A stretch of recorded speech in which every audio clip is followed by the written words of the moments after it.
Assalamualaikum warahmatullahi wabarakatuh. Saya Tommy Satria Yulianto.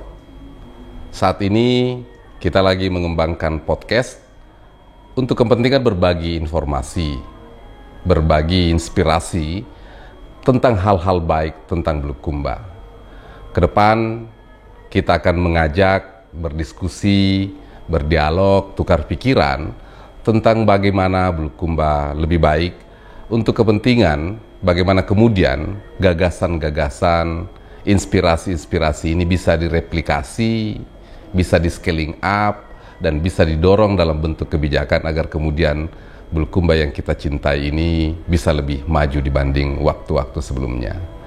Kami menyebutkan podcast ini sebagai Tommy Speak, yang kita harapkan akan ada pergulatan ide, akan ada informasi-informasi yang dikemas secara santai. Untuk seri pertama, saya mengajak salah seorang anak muda Bulukumba, namanya Indis Esa Rutepar. Selamat malam, Indis. Apa kabar? Malam. Boleh nggak cerita tentang Indis? Kenapa namanya Indis Esa Rutepar? Ini kan asing sekali bagi kita semua. Bukan nama Bugis, bro. Iya, betul kan. Sebenarnya kalau soal nama, saya sempat tanya orang tua juga. Ya, Apa kasih nama Indis Esa Rutepar? Katanya sih Indis itu unik. Terus Esa itu nama kakeknya orang tua. Terus Rutepar itu singkatan. Rutepar. Singkatan pertama itu rute artinya jalur. Par itu partner. Oke. Yang kedua rute itu rukatekne, nama orang tua mama saya. Par itu mapatunruk, artinya rukatekne dan mapatunruk melakukan suatu rute perjalanan berpartner. Wow, itu menarik sekali ya namanya. Memberikan inspirasi juga kepada kita-kita semua karena nama Bugis tapi namanya Indis Esa Rutepar. Umur berapa sekarang Indis? 29 tahun. 29 tahun. Saat ini Indis lagi mengembangkan pariwisata yang dikelola sendiri secara mandiri. Bisa enggak Indis cerita kepada kita semua kenapa sampai tertarik untuk bikin dego-degonya bira yang dikelola sendiri oleh Indis? Bisa dicerita tentang apa sejarahnya, kenapa tiba-tiba terdampar di satu tempat yang indah di Bira? Sebenarnya beberapa tahun lalu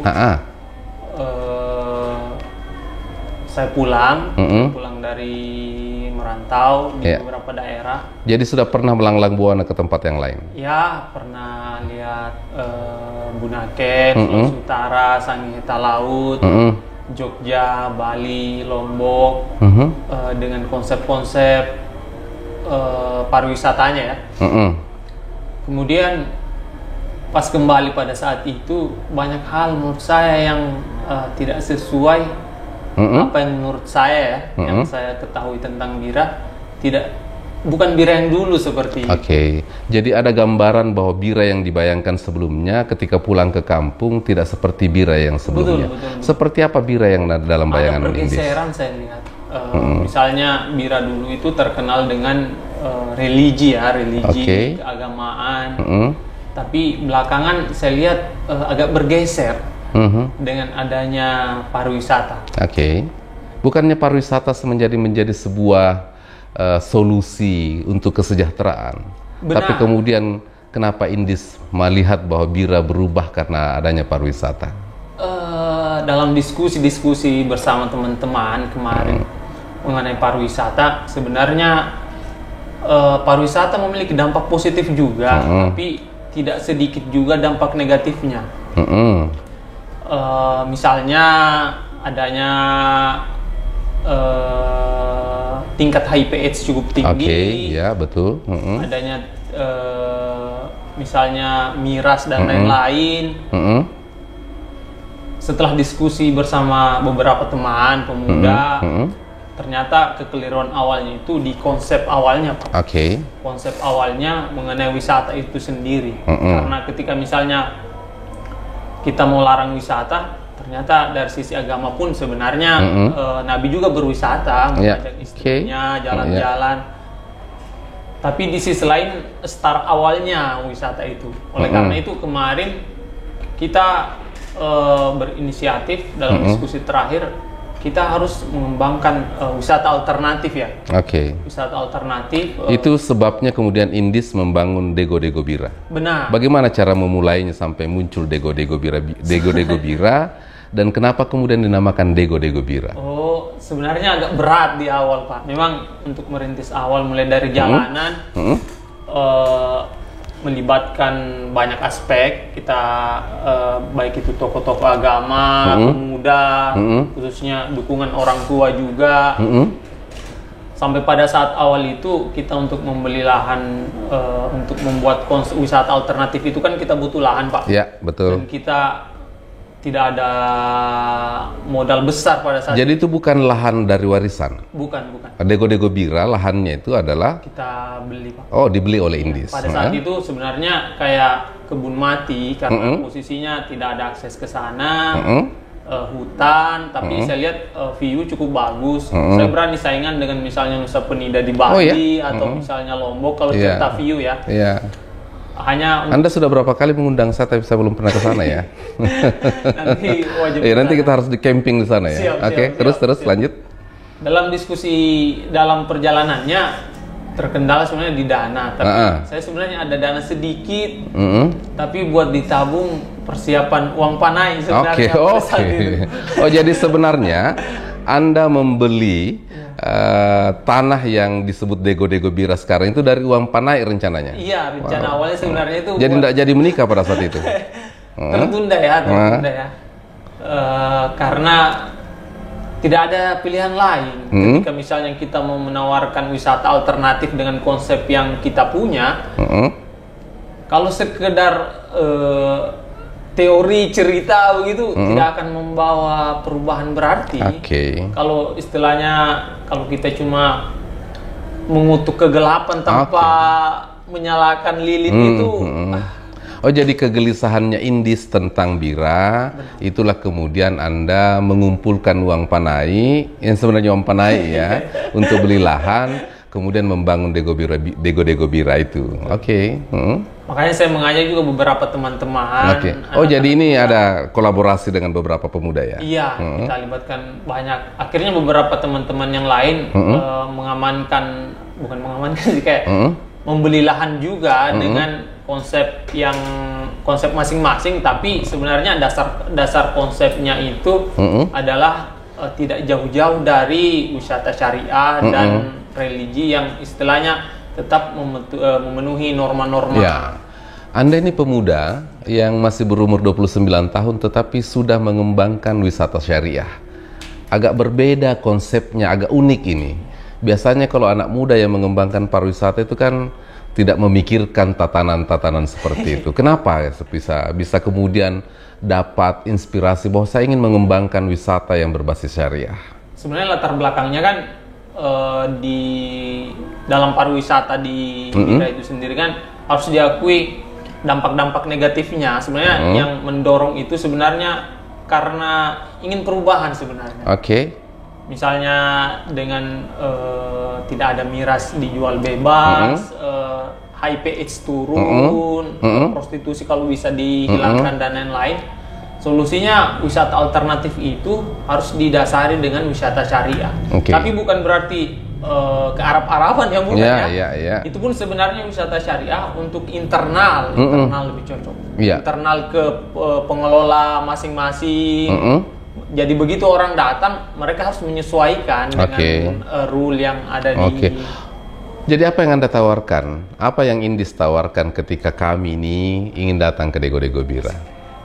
Sebenarnya kan di zaman milenial ini pasti anak-anak muda, kita pasarnya kan anak muda ya.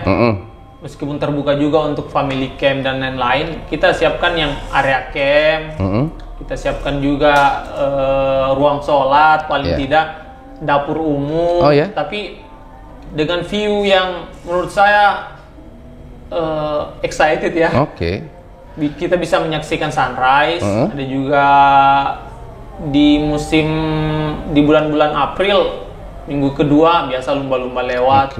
Bulan-bulan sekarang ada penyu main, bahkan terakhir saya lihat ada manta lewat seperti di Lombok, meskipun ukurannya tidak sebesar Lombok ya. Manta juga pernah Anda lihat di sana? Mahal gitu tidak? Mahal atau murah di sana? Sebenarnya kita paket backpacker, Pak. Oh, paket backpacker. Iya. Enggak gini. Kita menghadapi tantangan di pariwisata kita di Bulukumba. Kalau peak season atau biasa lagi musim libur panjang, kadang-kadang pemilik hotel menaikkan harga semena-mena. Bagaimana yang kau tawarkan? Paket apa yang kau tawarkan supaya kemudian orang tertarik masuk ke Dego-Dego? Paket yang saya tawarkan mungkin yang paling murah ya. Kita paket 50.000 saja, Pak. 50.000 kita Iya. sudah bisa masuk ke Dego-Dego. Iya, itu sudah termasuk parkirnya, termasuk tendanya, area campnya juga. Oke. Plus misalnya yang buat yang family camp, yang bawa keluarga dan mau masak-masak, sisa menambah 25.000 buat pembeli gas. Jadi 50.000 ditambah 25.000 sudah dapat untuk masak-masak. Betul, betul. Oke. Sudah kembali Tuan Panai, bro. Belum, Pak. Sebenarnya bukan semata cari keuntungan itu, tapi paling tidak ada start awal untuk wisata alternatif selain yang meminimalisir ya dengan konsep wisata seperti itu, bukan wisata untuk dilempar ya keluar, tapi internal pengurus masing-masing dengan dasar seperti itu saja. Belum tentu, Pak. Belum tentu orang berwisata itu tidak ada yang negatifnya. Tapi paling tidak kita coba minimalisir, kita coba upayakan. Kalau orang pasangan kekasih masuk di sana, misalnya pacaran, mereka bikin tenda, apakah bagaimana rulesnya? Bagaimana aturannya? Yang pasangan kekasih boleh saja sih ngecamp di sana dengan api unggun bersama, tidak ada masalah. Yang jelasnya tidak satu tenda, tidur bersama, tidak. Kecuali mungkin yang sudah halal ya, dengan halal silakan. Jadi sahabat catat itu ya, kalau pasangan-pasangan yang datang ke Dego-Dego ya wisata syariah tidak boleh kemudian bercampur dalam satu tenda. Menarik sekali ini sebenarnya ya. Dan terus lebih asik di zaman milenial. Tidak usah bahas soal cinta-cinta sebelum berani mengetuk pintu calon mertua menurut saya. Oke. Terus Indis, ya kita kan sekarang ini punya banyak sekali destinasi wisata. Dulu saya pernah hadir di acaranya Indis, di acara lelang karya pemuda yang dilakukan oleh Pemda ya. Indis sampai terseduh-seduh pada saat mempresentasikan tentang apa Dego-Dego Bira. Kenapa sampai betul-betul kau tersentuh sampai kau menangis tentang ini? Pada saat itu sebenarnya 2019 kalau tidak salah ya, kita mengikuti lelang karya pemuda. Saya agak terbawa emosi dan kayak baru meluapkan sebenarnya, Pak. Dengan kondisi Bira yang setahu saya dulu itu religi, teman-teman saya sebagian itu istilahnya penghafal Al-Quran, belakangan mulai bergeser ke ada yang narkoba juga, ada yang mulai kecanduan minuman keras dan lain-lain. Saya pikir agak memprihatinkan untuk saya sendiri, Pak. Makanya agak tersentuh dan sebenarnya mau berontak pada saat itu, Pak. Tapi medianya kita lawan dengan ide juga ya, dengan konsep juga seperti itu. Dulu waktu beli Dego-Dego Bira berapa harga? Tidak sampai 100, Pak. 100? Iya. Bisa nggak saja itu? Saat ini harganya turis ada kemarin sempat tawar, dia bicara M, Pak. Oh iya? Iya. Jadi Anda beli tidak cukup 100 juta, kemudian sekarang nilai dari lahan itu sudah lebih dari miliar, lebih dari 1 miliar. Karena sebenarnya pertimbangan utamanya sebenarnya akses, Pak. Ketika misalnya lahan itu punya potensi tapi tidak ada jalan, masih nol nilainya, Pak. Ketika misalnya sudah ada jalan, sudah bisa masuk listrik, sudah ada air bersih, tinggal. Kenapa tidak dijual, bro? Padahal sudah untungnya sudah 10 kali lipat mini. Sebenarnya kita bukan cari keuntungan besar-besaran, Pak ya. Ini sebagai media perlawanan sebenarnya, dalam tanda kutip ya, yang positif ya. Bukan semata. Jadi buat teman-teman mungkin yang punya lahan, melawan kepada siapa? Melawan kepada konsep awal yang keliru itu, Pak. Bentuk perlawanannya pada konsepnya. Jadi kegelisahannya Indis itu kemudian dituangkan dalam bentuk membuat sesuatu sebagai pariwisata alternatif. Bukan melawan ke pemerintah. Bukan. Bahkan sebenarnya ketika misalnya pemerintah keliru, saya dan teman-teman pasti orang pertama yang siap mengkritisi, dan bukan hanya kritis ya, pasti kita kasih solusi juga, solusi alternatif. Tapi ketika misalnya program yang ditawarkan oleh pemerintah itu positif, pasti juga kita dukung penuh, Pak. Oke. Apa sih sebenarnya konsepmu tentang pariwisata Bulukumba? Kita ini kan punya Kahaya, Betul. punya di Bukit Harapan Bonto Masailea, punya Kindang, punya Bira, punya Marumasa, punya Paralam, punya Kajang, punya Dato Ditiro, dan punya hamparan perkebunan karet yang cukup luas. Ada lagi juga, banyak lagi sekarang muncul destinasi wisata baru seperti Bulu Padido yang dikembangkan oleh Desa Tamato. Seperti apa kemudian konsepnya Indis sendiri? Apa yang diimajinasinya Indis agar kemudian pariwisata yang kita punya ini itu kemudian bisa lebih optimal gitu?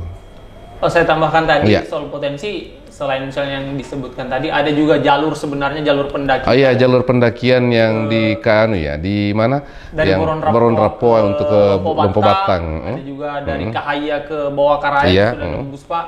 Tapi konsep yang ini hanya sekedar mimpi ya, mungkin boleh, kita semua boleh berimajinasi. Setiap lokasi wisata, Pak, itu dasarnya dasar pondasi paling awalnya itu tidak boleh jauh-jauh dari agama dan norma dengan kekinian, dengan menerapkan metode kekinian, plus di setiap desa itu, setiap wilayah itu muncul dengan ciri khasnya masing-masing ya, bukan ikut-ikutan atau copy paste dari kota lain ataupun negara lain ya.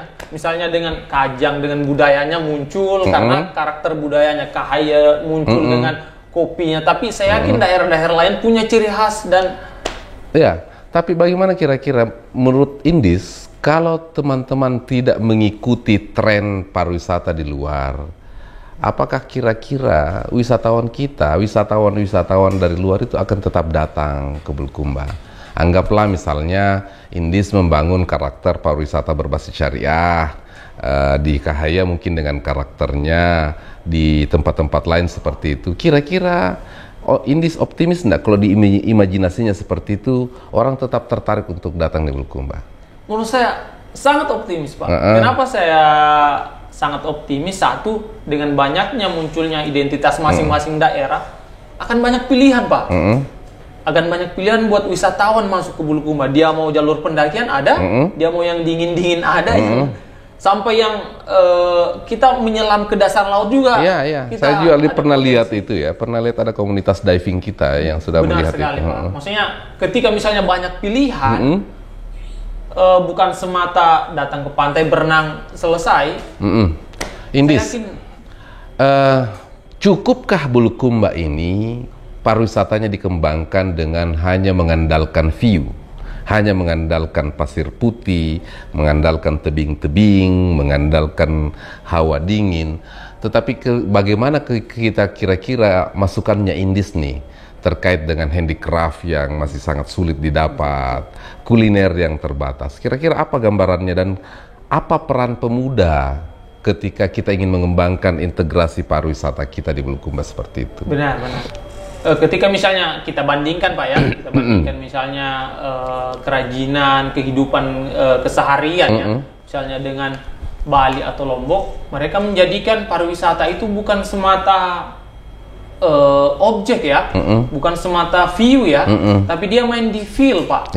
Main feel ya. Oke. Baik itu misalnya kalau cerita pasir kita lebih bagus, view kita lebih bagus, tapi mereka main di feel, kenyamanan orang, keramahannya orang. Begitu orang datang, kita istilahnya menjadi tuan rumah yang baik dan benar. Iya, betul. Dengan misalnya harus diakui memang Bulukumba sumber daya manusia mengelola kerajinan, craft dan lain-lain masih kurang. Makanya perlu, saya yakin teman-teman sudah ada yang memulai, Pak. Sudah ada yang memulai membuat kerajinan, baik itu dari batok kelapa. Iya, saya pernah dapat itu. Mulai dari sampah yang diolah kembali atau limbah-limbah kayu dari pembuatan kapal-kapal pinisi yang diolah menjadi berbagai kerajinan. Ada yang menjadi kursi, ada yang menjadi berbagai macam souvenir. Hanya butuh proses waktu dan dukungan lebih, Pak. Terutama soal marketnya. Sebenarnya ya. Sebenarnya teman-teman sudah ada beberapa komunitas atau kelompok organisasi yang mulai tertarik dengan hal-hal yang seperti itu, Pak. Kira-kira begini, kalau pemerintah daerah menyiapkan pasar seni, menurut kita pemuda-pemuda kita mau tertarik nggak untuk mengisi pasar seni itu dengan dengan kerajinan-kerajinan yang diproduksi oleh pemuda, tetapi dengan harga yang kompetitif. Contoh, kalau kita ke Bali, Anda masuk ke Krishna, punya uang 2 juta rupiah, itu satu keranjang kita bawa pulang. Kira-kira misalnya anak-anak muda kita mau enggak seperti itu di Bulukumba? Mau, Pak. Bahkan sebenarnya teman-teman pemuda agak khawatir dengan budaya, misalnya nih, Pak, sarung, Pak. Anggaplah kan di Bulukumba ada 2 sarung. Ya, ada sarung bira, ada sarung kajang ya. Bira, ya. Dua-duanya saya pikir butuh sentuhan lebih, Pak. Kenapa misalnya Lombok, Toraja kainnya lebih banyak variatif dan berkembang karena kita agak stagnan di sarung tok. Yeah. Padahal teman-teman sebenarnya mau bikin tas-tas, mau bikin shawl, mau bikin gantungan, mau bikin tapi siapa tahu harganya mahal, bro. Kalau misalnya harga sarungnya, Pak, harga satu ya, memang agak mahal, Pak. 250-an, 500, bahkan ada 1 jutaan. Kita malah pernah beli sarung bira sampai 400.000. Iya, betul. Sarung kajang 1 juta. Betul. Sementara kalau kita beli sarung Bali 30.000 misalnya, betul. Kan? Bagaimana kira-kira cara-cara kita untuk kemudian bisa kompetitif harganya? Mengalihfungsikan, Pak. Misalnya kain yang tadi 400.000, kita bisa bagi-bagi menjadi ada yang tas karena kan ukurannya lebih kecil, ada yang shawl dan lain-lain yang harganya bisa main 35.000 sampai 50.000. Saya pikir seperti itu. Teman-teman sebenarnya punya ide itu mau memulai juga, hanya istilahnya mereka bakar lilin sudah hampir habis ininya, Pak, tapi butuh sokongan tambahan. Jangan sampai modalnya sudah dia pakai ternyata tidak ada yang beli gitu. Ada kekhawatiran gitu. Oke, Indis. Sebelum kita bicara serius ya, saya mau tanya yang santai-santai dulu. Sudah menikah, bro? Alhamdulillah, Pak. Dari hasil itu? Bukan, jangan sampai bukan hasil itu, hasil dari pengembangan Dego-Degonya Bira. Dego-Degonya Bira masih baru tahap awal, Pak. Boleh nggak saya tanya lebih teknis? Bisa dibuka nggak? Pendapatannya dalam 1 bulan masuk di Dego-Dego Bira berapa sekarang? Masih relatif sedang sih, Pak, 1 jutaan. Per bulan? Iya. Per bulan? Oh, lumayan. Tapi itu sudah bersih? Iya. Sudah bersih? Artinya tiap bulan Anda sudah dapat 1 juta, di lain sisi sudah ada kepuasan, bagaimana kemudian mengembangkan bira sebagai Dego-Degonya Bira sebagai basis syariah ya. Karena Dego-Dego Bira, Pak, kan dari bahasa lokal, Pak. Dego-Dego artinya teras rumah kayu, Pak. Tempat kita melihat pemandangan, tempat santai, tempat berdiskusi meskipun pembahasannya serius tapi nuansanya santai saja, Pak. Apa harapannya Indis terhadap masyarakat Bulukumba, terhadap pemuda Bulukumba, dan terutama kepada pemerintah Bulukumba? Untuk pemuda Bulukumba, menurut saya dengan berbagai kekurangan yang ada, bagaimanapun kondisi kita, kita harus do something, Pak. Do something. Iya. Harus memulai dengan, misalnya teman-teman, mulai saja dengan apa yang bisa kita lakukan untuk pariwisata, untuk perubahan sedikit demi sedikit. Paling tidak kita tidak apatis begitu, Pak, untuk memulai. Sudah 2 poin yang saya dapat. Do something, tidak apatis. Terus? Untuk pemerintah, banyak hal sebenarnya. Lebih banyak diskusi kembali dengan pemuda, karena saya yakin pemuda banyak ide, Pak. Dengan berbagai di dunia milenial seperti sekarang, sosial media dan lain-lain, saya yakin teman-teman pemuda banyak ide dan perlu banyak sharing, diskusi.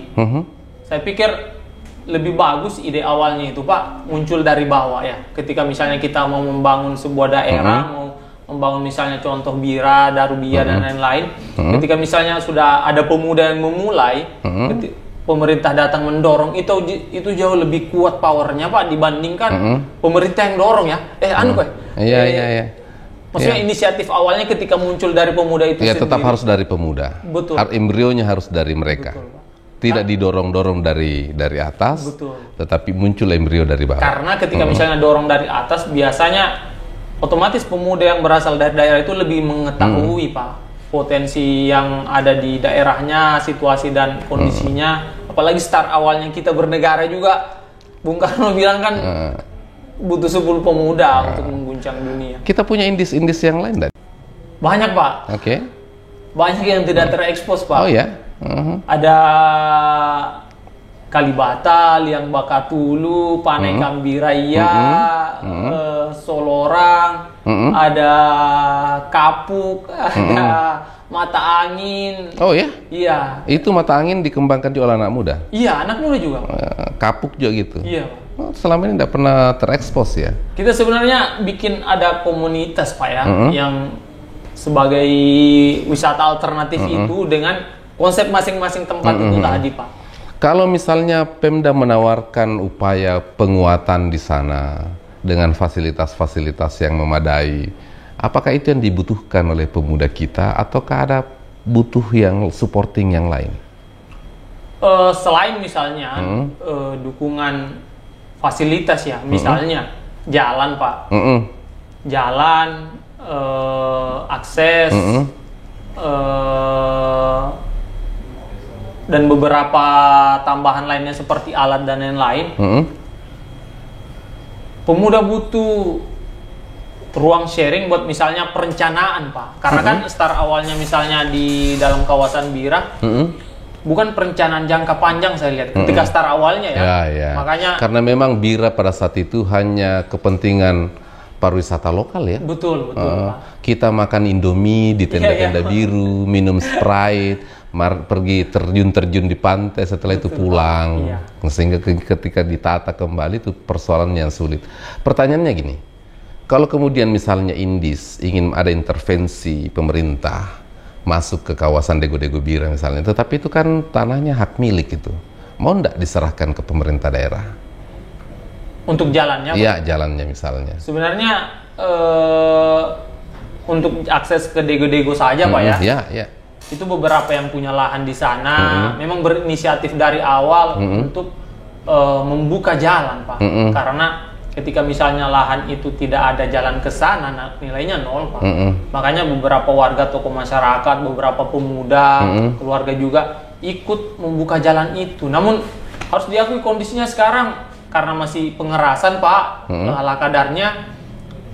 Ketika hujan begitu mulai terserap lagi turun, batu-batunya juga sudah mulai kelihatan lagi. Ketika misalnya start awalnya sudah dimulai, sebenarnya pemerintah bisa masuk Pak, misalnya penimbunan kembali, pelebaran, perencanaan misalnya jalur masuknya di mana, jalur keluarnya di mana, pusat oleh-olehnya nanti di mana, parkirnya di mana, ruang publiknya di mana, galeri-galeri seninya di mana, sudah ada perencanaan. Sebenarnya harusnya seperti itu Pak. Tapi kan lagi-lagi soal daya upayanya masih kurang dorongan Pak. Tertarik tidak misalnya pengembangan pariwisata itu melibatkan partners, kemitraan?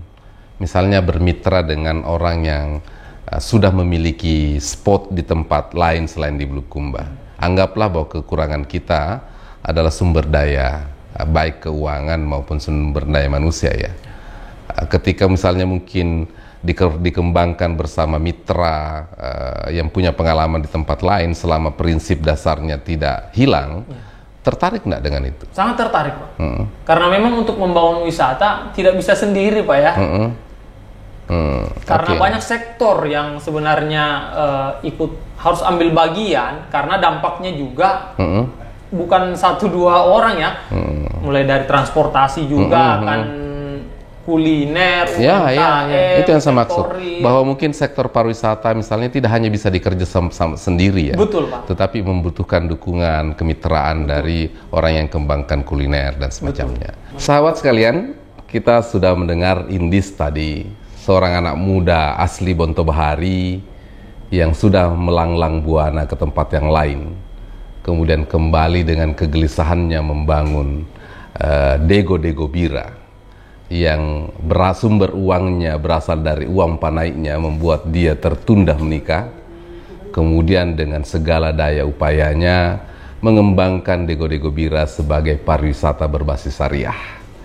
Kita tidak membayangkan Dego-Dego Bira dikembangkan pada pengembangan pariwisata komersil saja, tetapi itu kontribusi Indis sebagai anak muda Bulukumba untuk menuangkan gagasannya, menuangkan kegelisahannya. Dia tidak memaki kegelapan, dia tidak mencaci maki orang-orang yang berada di luarnya, tetapi dia Indis kemudian melakukan sesuatu yang terbaik untuk Bira.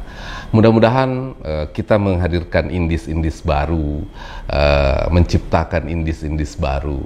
Indis menyampaikan dia butuh supporting, dia butuh dukungan, bukan hanya dukungan dari pemerintah saja, tetapi dukungan dari seluruh elemen masyarakat. Disadari pengembangan pariwisata di Bulukumba membutuhkan dukungan seluruh pihak. Pariwisata di Bulukumba tidak bisa langsung disulap, langsung besok harus selesai seperti apa yang kita imajinasikan. Terakhir saya ingin tanya ke Indis, 5 kata, apa yang Anda bayangkan pariwisata Bulukumba 5 tahun ke depan? 5 kata. 1. Beragama. 2. Keren. 3. Taat hukum. 4. Inovatif.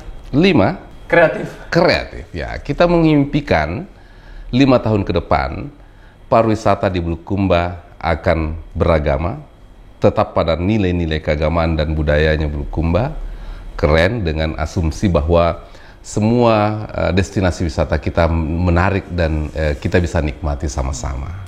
Semoga harapan-harapan ini kita bisa wujudkan bersama. Tidak hanya ditumpukan kepada pemerintah daerah saja, tetapi kita harus menciptakan Indis-Indis baru. Agar kemudian karena driver pariwisata kita itu kan pada ujungnya adalah pemuda. Betul. Bagaimana Indis? Setuju nggak dengan itu? Setuju kan dengan itu? Ya, oke. Baik sahabat sekalian, kita sudah mendengarkan bagaimana Indis lagi menikmati kopi yang disiapkan oleh sahabat-sahabat kita, disiapkan oleh sponsor kita pada hari ini. Sponsornya bisa beragam nanti, disponsori oleh Call White ya. Jadi ini juga salah satu dukungan dari anak-anak muda untuk kemudian pariwisata kita bisa berkembang, karena pariwisata kita bisa bangkit kalau ada sektor kuliner, ada kafe-kafe yang menarik. Terima kasih banyak sahabat sekalian.